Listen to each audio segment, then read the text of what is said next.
Well, let me ask you another question. With respect to classical art, for example, the art of Greece, like Phidias or Michelangelo, in your particular sport, your particular art, do you try to approach that kind of idea? Well, I see bodybuilding. I see as a sport in a gymnasium. The working out and the way of getting to that body is the sport. The competition out there on the stage is the sport, but then the actual display, what we did tonight, is a form of art.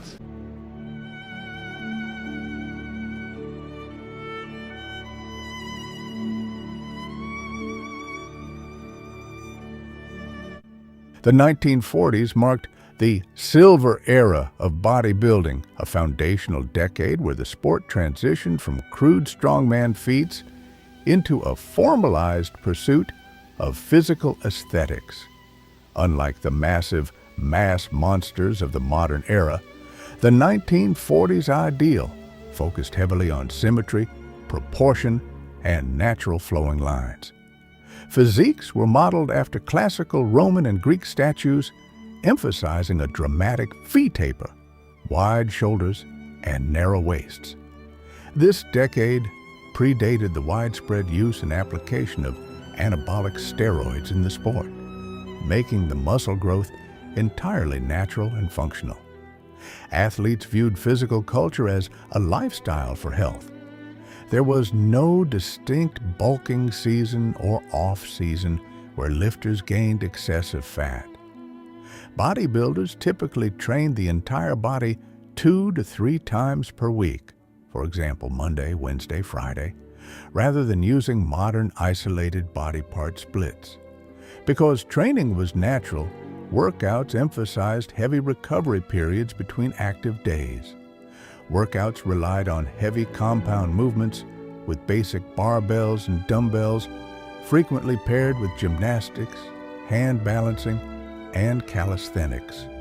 In the 1940s, bodybuilding was a niche, underground subculture closely tied to physical culture and weightlifting. By the late 1960s, a young Arnold Swarzennegar burst onto the scene. He transformed the sport into a global phenomenon, shifting the focus to intense muscle volume, stage presence, and aesthetic perfection.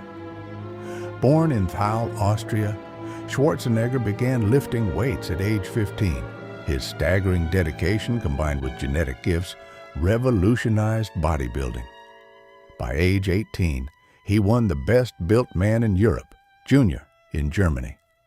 In 1967, at the age of 20, he made history as the youngest Mr. Universe.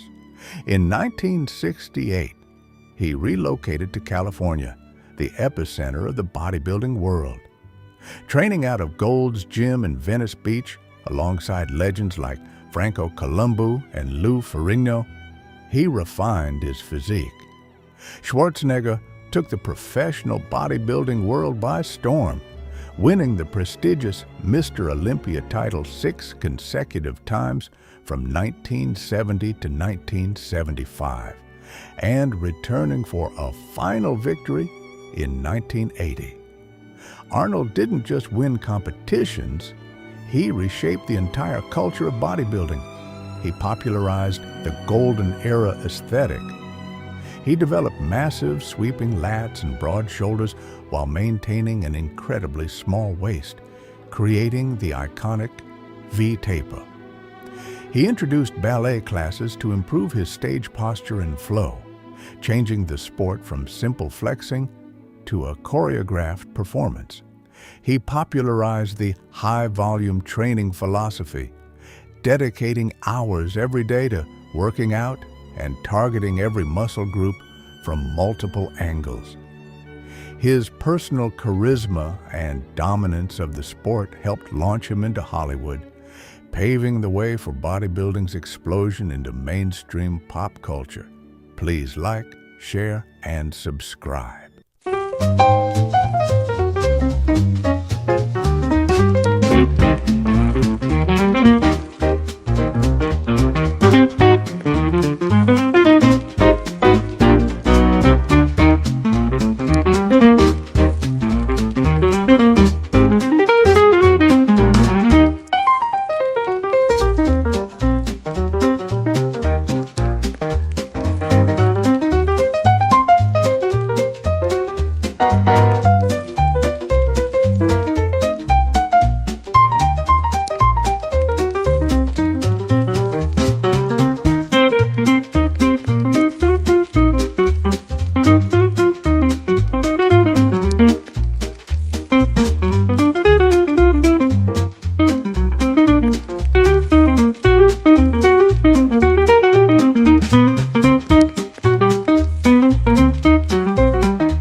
so that's why it's really great. You have a mixture there of sport and art, which is in no other sport the case, you know.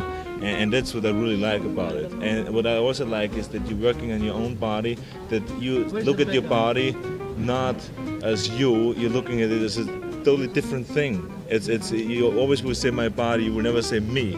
You know, I'm aching today, you always say my body is aching today, you know, because you just look at it as a piece of art out there and you're working on it. And that's it.